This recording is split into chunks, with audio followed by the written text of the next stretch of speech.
Hello everyone. तो आज हम लोग डिस्कस करेंगे, टॉपिक है हिस्ट्री इज ए साइंस और आर्ट। तो हिस्टोग्राफी में ये टॉपिक आता है बी और ए में दोनों के एग्ज़ाम में। तो पहला क्या है कि व्हाट इज़ हिस्ट्री। तो हिस्ट्री को यहाँ पे डिफाइन कर देंगे। लिखा हुआ है क्या यहाँ पे, history is a narrative text written in the present about the subject of the past using evidence that the past has left behind. फिर सेकेंड पॉइंट है क्या, history help us understand people and societies. In the first place, history offers a storehouse of information about how people and societies behave. Third point है, it is the study of past specially how it is related to human significance. और फिर fourth topic है, fourth point है, history is a dialogue between the past and the present. तो ये एक तरीके का है कि हिस्ट्री का डिफिनेशन है, ये आप लोग लिखेंगे एग्जाम में। फिर है क्या, हिस्ट्री इज़ अ साइंस। तो अब यहाँ पे अब आर्गूमेंट आएगा कि हिस्ट्री कैसे हमारा साइंस है। तो हिस्ट्री को साइंस में लोग बताएंगे कैसे, the growth of the physical science strengthen the tendency to consider history as a science. History employs scientific method of investigation and aims at the attainment of truth.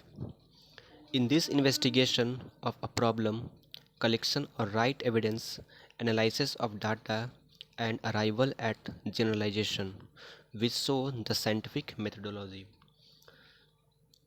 So, York Powell, Seeley, and J.B. Bury to declare that history was nothing but a science.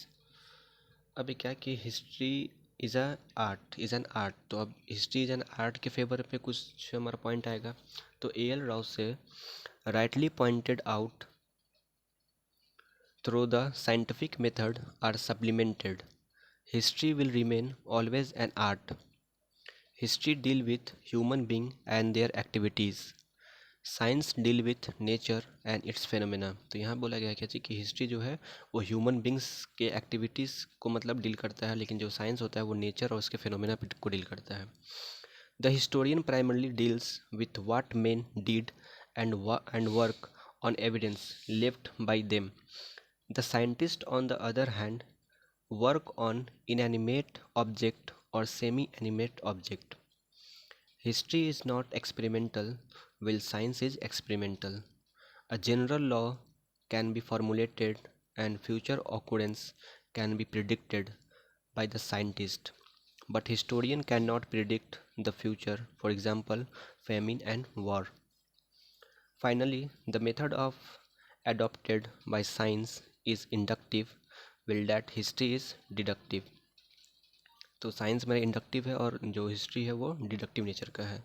The narrative aspect of history is as much of importance as that of the analysis of historical material.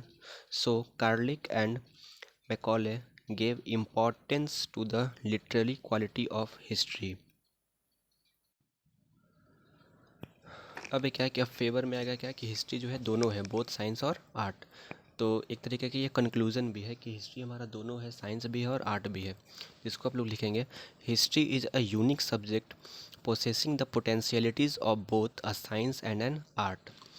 It does the inquiry after the truth, the history is a science and in and is on scientific basis. It is also based on the narrative account of the past. Thus, it is an art or a piece of literature. History, in fact, is a social science and an art. In that lie, it is flexibility, its variety, and excitement. History is an art as well as science. So, collection of data and interpretation are the two eyes of history. The first point मतलब collection of data बता रहा है क्या, the first point deals with the objective in nature, so it is scientific. और second point deals with subjective, so it is non-scientific. Thus it must be asserted that history is an art as well as science. तो ये था आप लोगों का ये इसका answer. Please आप लोग लाइक करें, सब्सक्राइब करें और शेयर करें अपने फ्रेंड के साथ, ताकि उन लोगों को भी हेल्प हो। और ऐसे ही आप लोग एग्ज़ाम में लिखेंगे, आप लोग को अच्छा मार्क्स आ जाएगा। Thank you.